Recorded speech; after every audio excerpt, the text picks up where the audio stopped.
Sudden surprise లా ఇక్కడ కనబడుతున్న ఫోటోను గ్లోబల్ స్టార్ రామ్ చరణ్ గారితో RC16 ప్రాజెక్టుకు వర్క్ చేస్తున్న డైరెక్టర్ సానా బుచ్చిబాబు గారు సోషల్ మీడియాలో షేర్ చేశారు.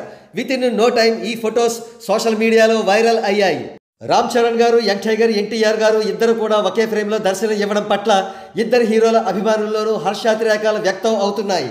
రామ్ అండ్ భీమ్ల ఈ అరుదైన కలయిక దుబాయ్లో జరిగినట్లుగా తెలుస్తోంది. కాగా ఇక్కడ కొట్టొచ్చినట్టుగా కనబడుతున్న ఒక విశేషం ఏమిటంటే రామ్ చరణ్ గారి ముందు ఎన్టీఆర్ గారితో సహా ఎవ్వరూ ఆనట్లేదు. With due respects to NTR garu, ఆయన ఎప్పటిలాగే చార్మింగ్ గా, డాషింగ్ గా, హ్యాండ్సమ్ గా ఉన్నారు. కానీ ఇక్కడ కంప్లీట్ మేక్ ఓవర్ ఎవరిదంటే రామ్ చరణ్ గారిది. ఆయన బల్క్ గా, మస్కులర్ గా, రా అండ్ రగ్డ్ లుక్స్ తో ఒక హెర్క్యులస్ లా కనబడుతున్నారు. ఆయన ఏ రేంజ్ లో కష్టపడి ఈ బాడీ బిల్డ్ చేశారో ఆయన లుక్స్ ని చూస్తుంటేనే అర్థం అవుతోంది. అంతేకాదు ఆయన ప్రక్కనున్న వారిని చూసిన తర్వాత ఎటువంటి డ్రాస్టిక్ చేంజ్ ను రామ్ చరణ్ గారు తన బాడీలో తీసుకువచ్చారో చాలా క్రిస్టల్ క్లియర్ గా అర్థం అవుతోంది. డాలస్ లో జరిగిన game changer pre release event సందర్భంగా దిగిన అనేక ఫొటోస్ లో కూడా రామ్ చరణ్ గారు చాలా ప్రత్యేకంగా జూలు విదిల్చిన సింహాల్లా కనబడుతున్నారు.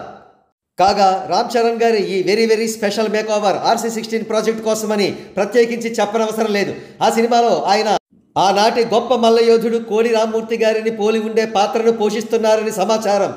రామ్ చరణ్ గారి సరసన జాన్వీ కపూర్ హీరోయిన్ గా నటిస్తున్న ఈ చిత్రానికి AR రెహమాన్ సంగీతం అందిస్తున్నారు. ఈ చిత్రాన్ని మైత్రి మూవీ మేకర్స్ వారు నిర్మిస్తున్నారు.